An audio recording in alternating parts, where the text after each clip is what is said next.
Hey everyone, so I'm going to be talking about my pregnancy story.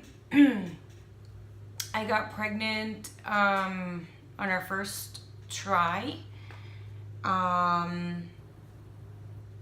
So I wouldn't say it was really difficult. However, I did have really good advice from an OBGYN. She was a new OBGYN, which I don't have anymore because through my insurance, it stated that she was an OBGYN. Apparently, when I got pregnant,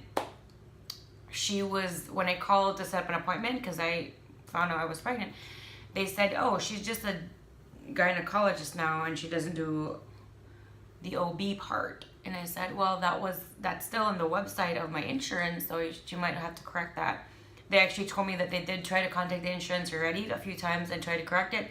Apparently, my insurance website just never bothered to update that part. So when I initially got pregnant, I didn't know. When I got pregnant, I was probably pregnant about 2 weeks. I had impetigo and staph infection on my face. This was due to me using facial scrubs. I didn't know I was pregnant, and number two, I didn't know if you were pregnant, your skin becomes super sensitive that you need to avoid harsh, abrasive contact with your skin. I didn't know that, so I did use that one. So I had impetigo, my face was incredibly swollen, it was disgusting. Thinking about it right now, it is so incredibly disgusting. So that was going on for a few weeks. I think it lasted for about a month, which is normal with medication. When it first happened, I did go to the doctor 2 days so I went to the doctor, I think day 2 or day 3 from when it started. At day 5 or 4, it went from my one cheek or both cheeks feeling off, like puffy. And the first doctor in the urgent care prescribed me something that actually inflamed it, made it worse. So I went back, and it was with my primary physician, and he immediately said, there's nothing I can do for you anymore, only to give you a shot. I forgot what the shot was. My husband was more attentive because I was just overwhelmed and incredibly stressed from the impetigo. So he said, I know I can recommend you a dermatologist, and we'll try to see if he can squeeze you in today to get that taken care of. So I did go to a dermatologist, and that was taken care of. I had to go back in the beginning, I think every week, and then 2 weeks. So just to check everything's, okay. We didn't know that I was pregnant. I didn't know I was pregnant. What I remember was he gave me 3 shots. I think I had 4 shots total that day. He said it might delay your period, and I said I don't care. I just want to get fixed. We also did mention we're trying to get pregnant, so all the medications had to be pregnancy safe. Even though we didn't know we were pregnant, I was just saying that a lot. It was just a precaution, so I'm really glad that I did, because they did pick the type of medication that would be okay for pregnant women. After I got better, and about a week or so later, my whole face kind of ballooned again. It wasn't impetigo anymore, but it ballooned again. So we set up an appointment, and I would say that day that I took a test, that day or the day before or 2 days before we went to the doctor, was when I found out I was pregnant. So when we went to the doctor, and he said something about maybe you're pregnant, maybe it's hormones, and I said, we just found out actually that I am pregnant, and I have been pregnant this whole time. And he said, oh, then that's probably why. And he explained that, when you're pregnant, your skin, your entire body is going to change. And sometimes some things that are not really a problem when you're not pregnant can be heightened to the extreme, which was what I got. And he said, due to my sensitive skin as well, that really didn't help the situation. So my skin became extremely sensitive from my usual typical, very sensitive. So what we've noticed, because I went back to the dermatologist quite often, what we've noticed was I can't use any kind of abrasive scrub. I can't use any kind of soap. I mean, all kinds of soap, because it would feel like I'm burning and I would just get a really bad rash.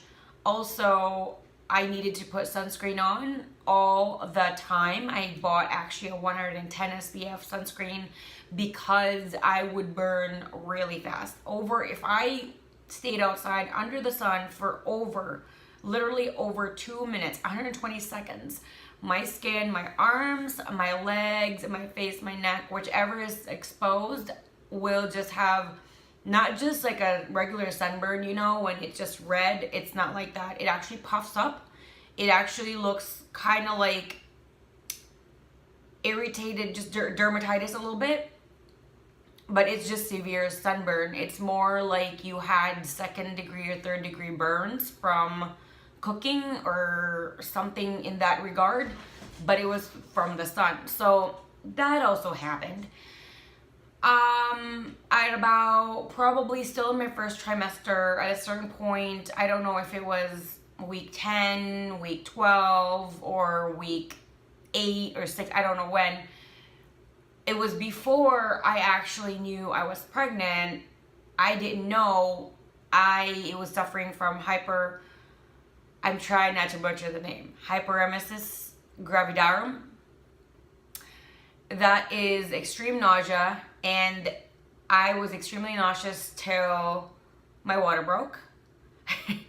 Yes, it was just like that the whole pregnancy, except for maybe the first 4 weeks, first 6 weeks maybe, that I didn't have any nausea.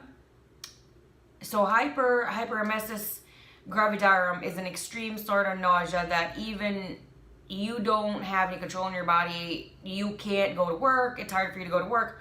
I had issues in staying awake. I would just fall asleep out of nowhere. I stopped driving because I was worried I would just fall asleep in the wheel and I would crash. I couldn't drink enough water. I was always incredibly thirsty, or, well, not incredibly thirsty, but I was always told to drink a lot of water to make sure I don't pass out. And that has happened. I would actually just black out. There were times that my eyes were open and everything is completely white or everything is completely black. And I don't know why. I have told my doctors that. They haven't really explained why that happened. And I also didn't press because I was just extremely, extremely tired. Always tired. I only gained a total of 9 pounds through my whole pregnancy.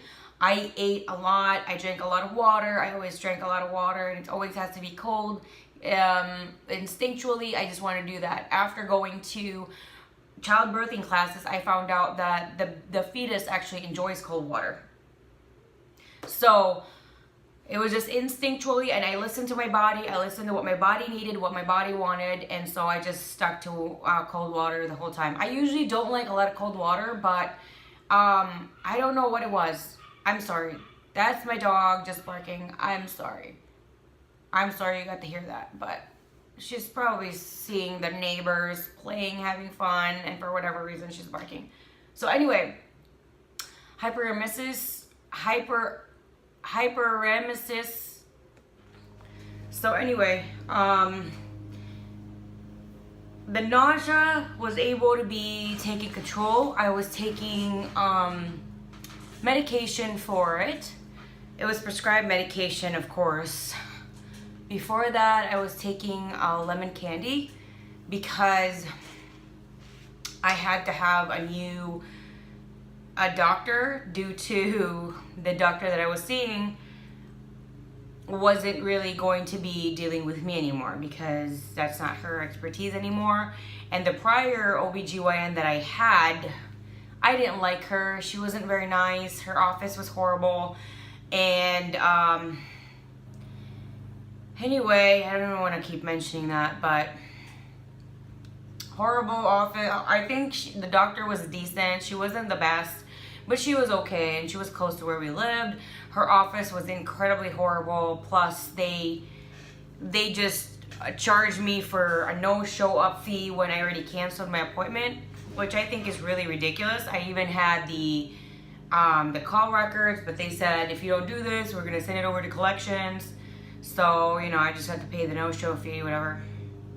But anyway, so that helped. However, what didn't help was I couldn't drink water fast enough, because when you're pregnant, or I don't know about anybody else, but with me, I always felt really full. So I could down maybe 16, 17 ounces in one sitting, or maybe double that, double that, and I don't know when I could drink again. And also, I was also told to just eat all the time, because I really wasn't gaining a lot of weight, but my appetite was really focused on a few things. So if this month it was a specific type of food, that would be the only thing I would really eat, and that would be the only thing that I could really hold down. Even with the medication, I would still vomit out food that the fetus wasn't agreeing with. So I had to really I was very picky when I was pregnant, because having to run to the bathroom is bad enough when you're not pregnant, but when you're pregnant, it's even worse, you know, because you have this part of your body that wasn't really there. You have this bump on your torso that wasn't really there, so you always have to be careful with that as well. My pregnancy, from middle of first trimester until the very end, I had the Hyperemesis Gravidarum. The only thing that helped with the nausea was the medication. They told me there was nothing they could do to help with me not gaining weight, but I actually lost weight during the pregnancy, and they were worried about that. I ate, and my doctor even asked me if I was a smoker, because I guess when you're a smoker, you don't really gain a lot of weight, but I've never smoked, not even a puff in my life. So I even told him, I eat all day. I eat all day, every day. I have my crackers with me all the time. I have water all the time. We actually bought a cooler with a crossbody strap, so that when we do leave the house, because I was still worried I didn't drive anymore. My husband had to drive me around whenever I need to go to the doctor or go to grocery. And even me walking from one room to 2 rooms away or 3 rooms away, that would immediately, my vision would go either completely white or completely black. They said I just burned so much calories very fast. So if I didn't have the pills to help with the nausea, I think the nausea would have also heightened everything else. Anyone who does experience the same issue when they're pregnant, I completely understand. It is not easy at all, because it was just so inconvenient, because me just standing up, I could get really delirious. The smallest things triggered a major thing, and that was really a big part, and the biggest part that it was hard for me to endure. Was it worth it? Yes. I have my son now, and would I even want to get pregnant again? Yes. I would probably do a lot more research on it, and I just endure it again. But it would have been nice if I knew at the time, what I should do, what I shouldn't do, but it is what it is. And I did, I survived it. It wasn't that big of a deal. Some people might think it's really inconvenient. I mean, to me, no one in my family experienced the same thing that I did. From what I've known, my mom had her morning sickness or her nausea in the first trimester up to the middle of the second trimester, but it wasn't severe like mine. Mine was 24/7. Even if it's 2 in the morning, I'm still nauseous. My mom never had that. She would have that early in the morning, literally in the morning up to early afternoons, if it did drag on that way, but sometimes it didn't. Sometimes it did, sometimes it didn't. So mine was really more severe than that. Also, around my 3rd trimester, I also got PUP or PEP. It depends. I think in the US it's called PUP. In the UK it's called PEP. So what happens is this starts off on your stomach where you're pregnant, and it will spread over your thighs, your legs, your arms, your breast, and your whole body just feels itchy. They don't know what causes this. If they did, they could probably already subscribe a pill or a shot or something to help with that. The only thing that I had to go to the dermatologist because I couldn't sleep. It was that itchy. So I went to the dermatologist. She prescribed me. I had a different dermatologist later on because it was closer to where we lived. The other one was just further out. It's a tub this big. I still have it. And I still use it whenever I do have a sunburn on my body. It takes away the itchiness and the pain. So that helped. And she said because that ointment is only going to get rid of the issue, but not really address the itchiness and the uncomfortableness. She also said to get Sarna, and I picked the original one because the original one has menthol. And that actually helps numb in the itchiness. So I use both. I still use it from time to time whenever I do have a flare-up. If something just gets me hives, like yesterday I went out in the sun for a little bit. I applied 3 different occasions of sunscreen and I still got burned. So I still had to use that. Like a few minutes ago I had to put it on my calves, on my shin actually, and both of them, and now it is helping it out a little bit. So from beginning to end, I didn't really have the perfect pregnancy story. You know how there are some women out there that when they do it, it's just phenomenal, and that's why I think they never had an issue having 10 kids. With me, it was from beginning to end. I had issue after issue after issue. It was just not what I expected, because me coming from very strong women, and I just assumed that it would be easy breezy for me. I have seen my mom go through 2 pregnancies. I was too young to remember the one of my brother's pregnancy, but the other ones I was old enough to remember. I've seen my aunts go through it. I've seen other people in my family go through it, and everyone has been just phenomenal. I don't know why I'm enduring a different course in regards to my pregnancy, but I did. I did survive, but it was very, very difficult in that regard. There were so many times that the last moment I would remember was walking towards the kitchen to get either water from the fridge or my lunch, my snack, my food, anything or I needed a refill of food, I needed a refill of water, so I had to go over there, and where our living room was or is 3-4 rooms away, so I had to walk a good amount. And the next thing I know, I am on the floor, either on my side or sitting next to, putting my weight on the wall, on the floor. Sometimes there's a chair next to me that fell with me. So as much as possible, I think I was subconsciously and consciously probably, but I just couldn't remember it, really protecting my fetus and my torso. So that part was good.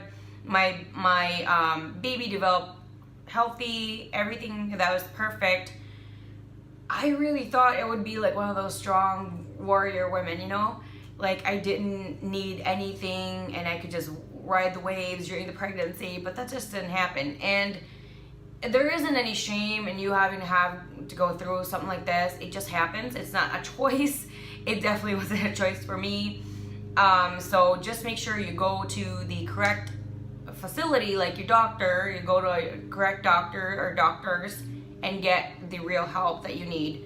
Don't go looking for answers online, on message boards or anything like that. You need to go physically to a doctor, because they can assess everything, and then you get a prescription for something that is safe for you and your fetus growing inside of you to keep it healthy as well as you. I know I forgot to mention something else. There was something else I wanted to mention, but I completely forgot. I just had it. and I completely forgot what it was. So anyway, if I want to do a part 2 of this, I will. But for right now, that was my whole pregnancy experience with a lot of bumps in the road, but I don't regret it at 1 minute. The only thing, it would have been nice to know what I was up against so that I could, you know, if they say, oh, this is what's going to happen to you, maybe I could have just had a cooler with me at all times.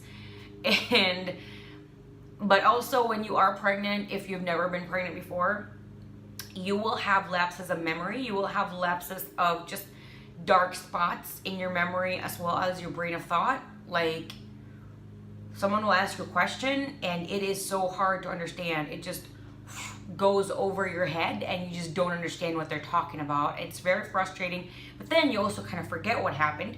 So they call it a pregnant brain. I didn't know it. That was actually from my doctor's office that told me I have pregnant brain, because I said, isn't that kind of like a myth? They said, no, that's actually real, because your brain and the rest of your body is supplementing for the growing fetus inside of you. So you are producing for yourself as well as a growing fetus inside your body.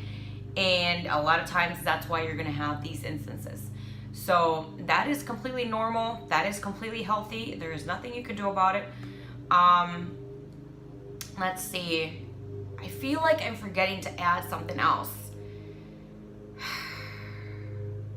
I don't think I am, but it just feels like I am. So thank you guys so much for clicking on my video. I hope you guys enjoyed my pregnancy story. Any questions, comments, you want to chit chat, feel free to do it down below. Thank you so much for watching my video. I hope you hit the like button, the subscribe button, as well as the bell, so you'll be notified every time I do have a new video uploaded. There should be links over here in regards to a few of my other videos, and I hope you do watch those as well. Thank you. Bye.